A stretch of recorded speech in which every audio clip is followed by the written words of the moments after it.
Greetings, I'm Jeff Smith, and this is the Bible study for Sunday morning, June 7th for the Haymarket Church of Christ, and we're studying the Gospel of Mark. This is our 10th lesson, and we're covering chapter 13. Most times we're just covering one chapter, as today. 3 different times we've covered 2 chapters, but we're nearing the end now and getting close to completing this study.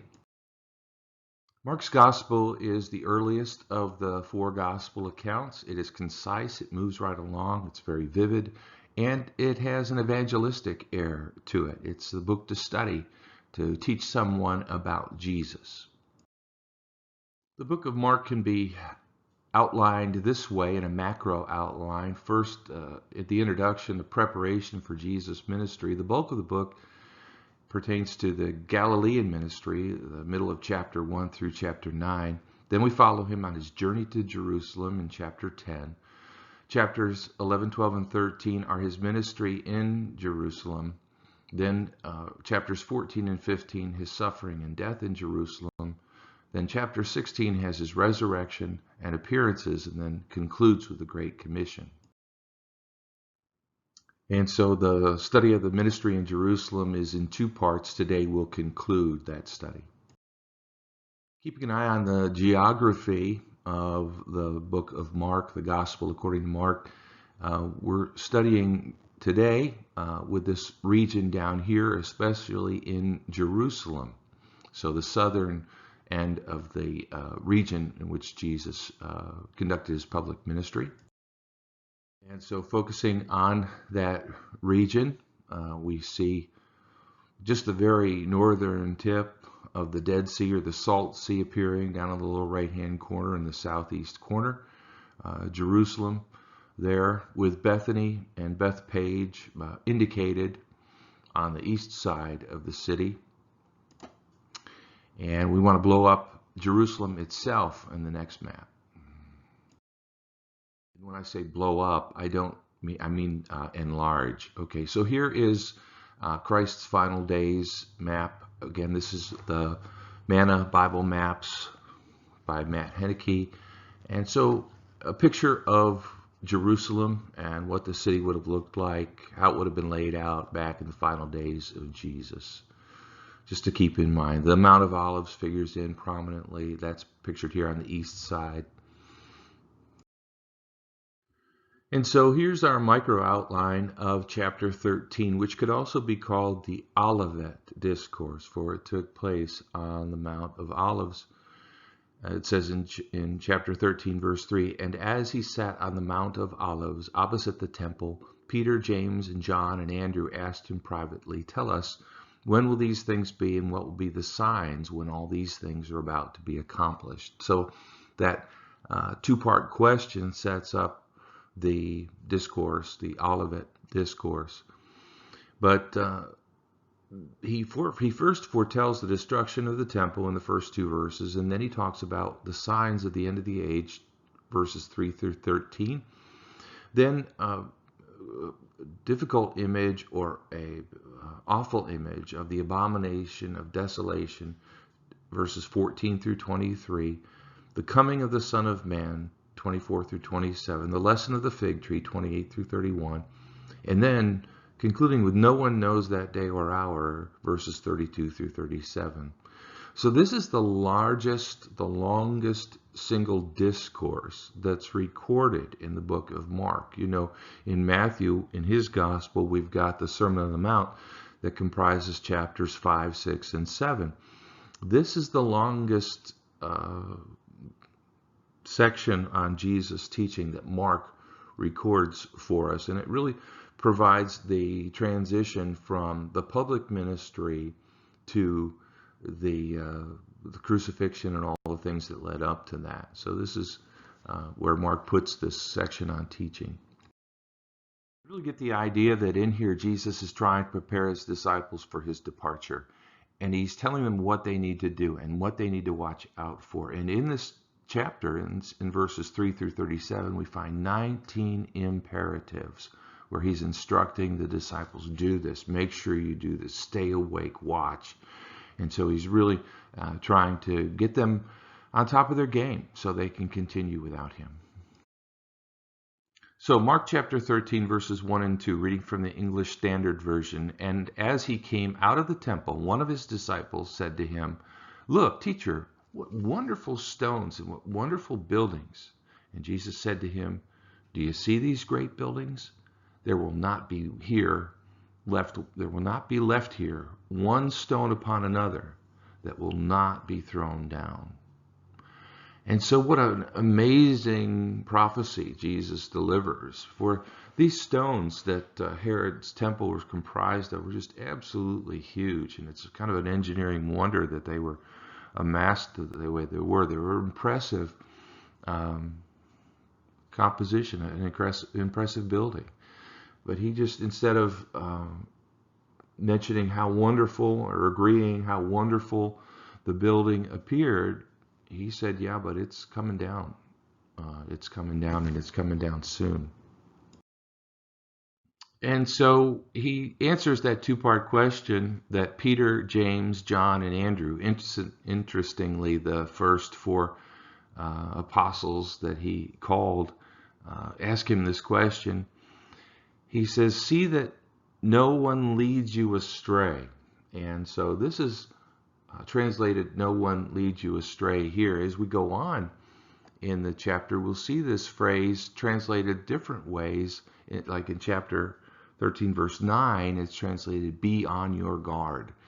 And so he's trying to get their awareness heightened and for them to be vigilant and to try to navigate through the difficult, stormy waters that are going to be ahead of them.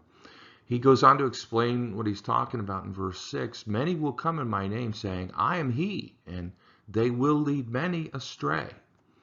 And when you hear of wars and rumors of wars, do not be alarmed. This must take place, but the end is not yet. For nation will rise against nation, and kingdom against kingdom. There will be earthquakes in various places. There will be famines, but these are but the beginning of the birth pains." And so Jesus is foretelling a difficult time that's full of all sorts of problems, natural problems, earthquakes, famines, and then national problems, nation rising against nation in war. And I guess it would be natural for them to think, when they see problems of that variety and that many of them, to think the end is near. But he says, no, that's not really the end. That's the beginning of what's coming.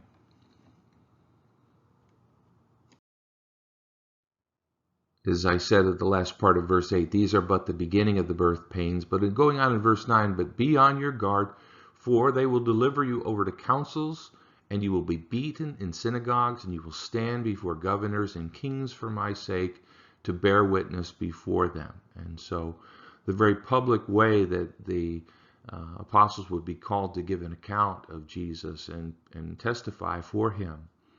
He goes on to say in verse 10, "And the gospel must first be proclaimed to all nations. And when they bring you to trial and deliver you over, do not be anxious beforehand what you are to say, but say whatever is given you in that hour, for it is not you who speak, but the Holy Spirit."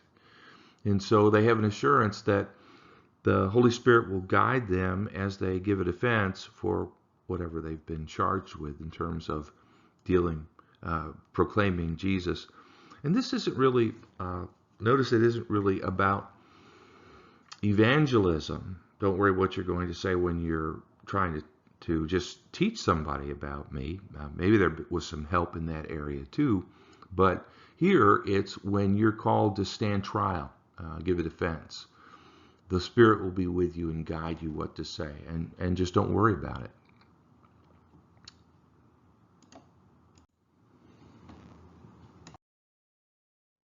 The language we find in verse 8, nation rising against nation and kingdom against kingdom, strikes a chord. It reminds us of words used by Isaiah back in Isaiah 19 and verse 2. "I will stir up Egyptians against Egyptians. They will fight each against another, each against his neighbor, city against city, kingdom against kingdom." And so similar language used there. He goes on to say in verses 11, actually verse 12, and brother will deliver brother over to death, and the father his child, and children will rise against parents and have them put to death, and you will be hated by all for my name's sake, but the one who endures to the end will be saved. So Jesus is clear in showing his disciples how difficult their time is going to be, and how close in their families this division that he causes will be. Just a awful scenario of brother delivering his own brother over to death, a father delivering his child over to death. But he says in other places that he did not come to bring peace on earth, but a sword. And so when we stand for him, we'll find ourselves separated from others who are close to us familially. But then he uses some very unusual language here in verse 14. But when you see the abomination of desolation standing where he ought not to be, and then in parentheses, let the reader understand, then those who are in Judea flee to the mountains. Let those who are in Judea flee to the mountains. Let the one who is on the housetop not go down nor enter his house to take anything out. And let the one who is in the field not turn back to take his cloak. For alas, for women who are pregnant and for those who are nursing infants in those days. Pray that it may not happen in winter. For in those days there will be such tribulation as has not been from the beginning of creation that God created until now, and never will be. And if the Lord had not cut short the days, no human being would be saved. But for the sake of the elect whom he chose, he shortened the days. And then if anyone says to you, look, here is the Christ, or look, there he is, do not believe it, for false Christs and prophets will arise and perform signs and wonders to lead astray, if possible, the elect. Be on your guard. I have told you all things beforehand. And so this verse, the phrase in verse 23, but be on your guard, that's the same one we saw back in verse 5 and in verse 9. And so he's trying to get them to wake up and be vigilant, for times are going to get very, very difficult, and there's going to be a lot of misleading actions done, and the disciples needed to be ready for it. This phrase, the abomination of desolation, brings to mind a phrase back in Daniel chapter 9, verse 27. He shall make a strong covenant with many for 1 week, and for half of the week he shall put an end to sacrifice and offering. And on the wing of abomination shall come one who makes desolate, until the decreed end is poured out on the desolator. And so there's a connection, a fulfillment that Jesus is talking about of what Daniel had prophesied all those many years before. The abomination of desolation, standing where he ought not. That's when it's time to get out. And he said, when it's time to go, just go. Don't try to take anything with you. Don't go back to your house. Just get out of there. It's going to get so bad you don't even want to be trapped in thinking that it's time to save some possessions. You won't have time for that. Going on to verse 24, but in those days after that tribulation, the sun will be darkened, and the moon will not give its light, and the stars will be falling from heaven, and the powers in the heavens will be shaken. And then they will see the Son of Man coming in clouds with great power and glory. And then he will send out the angels and gather his elect from the four winds, from the ends of the earth to the ends of heaven. And so a difficult time coming in. From my study and others as well, what we understand was happening here was what he was foretelling was the destruction of Jerusalem that was going to come in AD 70, which would be 40 years after the time of what we're talking about here. The time from the time he spoke this to the time it was fulfilled is about 40 years. And so the time of turmoil, a time of false prophets, of natural disasters, of nations warring. And the disciples were going to be in the midst of this with the responsibility to interpret it correctly and to stand firm for him. But the assurance that Jesus would appear, he would come in clouds with great power and glory at the end of this time. I think it's appropriate in this study to stop and just notice how many times this phrase Son of Man is used in Mark's gospel. And they're sorted here by topic or by what he was saying about the Son of Man, not just in gospel order.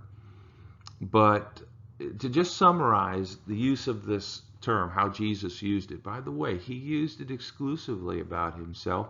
It's a term that we did find back in the book of Daniel, but nobody else called him this. He called himself this, and Mark has uses it a number of times, and it's amazing to see all the things he attributes to the Son of Man. He has the authority to forgive sins. He is Lord of the Sabbath. He talks about the passion or the suffering he was going to have to endure in chapters 8, 9, and 10. He spoke clearly of the resurrection and again of the sufferings in chapter 9. He was going to give his life a ransom for the many, chapter 10, verse 45. He was going to go to his death. He was going to be betrayed, all those referred to in chapter 14. He is going to come in glory, chapter 8. On the clouds, chapter 13 here, and again in chapter 14. So this phrase, Son of Man, is very full of meaning and used often in this book. We've already seen some references to a particular fig tree that didn't have any figs on it that Jesus cursed and then it withered from the root in previous chapters. This is a different lesson from the fig tree in verses 28 through 31. And when you look at a fig tree in the springtime, the branch becomes tender, it puts out leaves. You know that summer is near. You can just tell from the life of a deciduous tree where you are in the year. And you can tell time by looking and observing the fig tree. So also in verse 29, when you see these things taking place, the things that he has mentioned, you know that the time is near, that he is near at the very gates. Truly I say to you, this generation will not pass away until all these things take place. And so there's the note to the chronology of this and understanding when it is going to occur. The generation to whom he was speaking would not pass away until all these things take place. And so that does put it within the time frame of 40 years or so that we understand is when these things were fulfilled.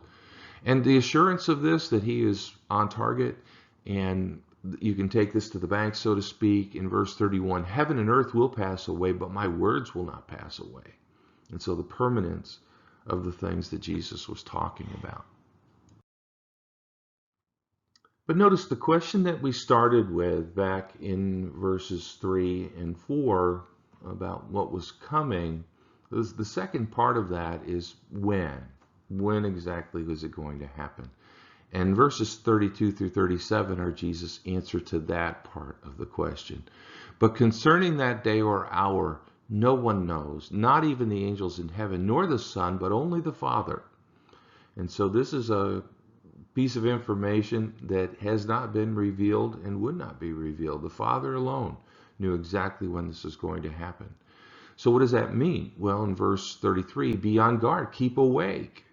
As we've said, verses 23, verses 5 and 9, watch, stay awake, don't let anybody fool you, for you do not know when the time will come. It's like a man going on a journey when he leaves home and puts his servant in charge, each with his work, and commands the doorkeeper to stay awake. Therefore, stay awake, for you do not know when the master of the house will come, in the evening, or at midnight, or when the rooster crows, or in the morning, lest he come suddenly and find you asleep. And what I say to you, I say to all, stay awake. And so the need for vigilance, the need in times of turmoil to be on your guard, to know that the Lord could appear at any time. And specifically, he was talking about the destruction of Jerusalem, but it seems like a great piece of advice for all of us in all times, to just continue to stay awake and to be on our guard and to be constantly reading the times and preparing for his return. That would be our takeaway from this.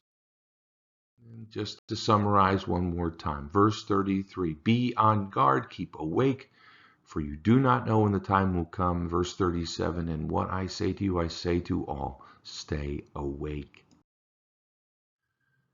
Okay, that's our summary of Mark chapter 13, the Olivet Discourse, the largest collection of teaching, Jesus teaching in the Gospel of Mark. And from here, we move on to the events of Jesus, what people call the Passion. And so chapter 14 for next time, a week from today. Appreciate you joining us and hope you'll come back again.